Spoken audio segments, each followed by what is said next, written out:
মায়েরা খেয়াল করে শুনেন, আপনাদের ড্রেস কেমন হবে।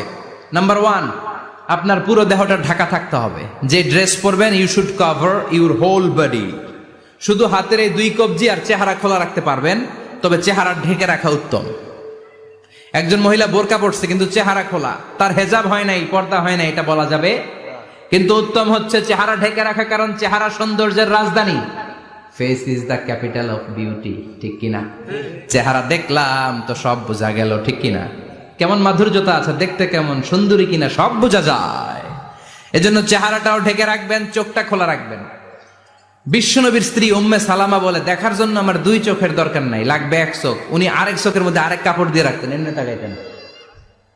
সাহাবারা বলতেন, উনারে দেখলে আমরা দিতাম দৌড়, ভয় লাগতো। চোখ একটা দেখা যায় আর একটা খোলা, উনারে দেখে আমরা এদিক সেদিক পালিয়ে যেতাম।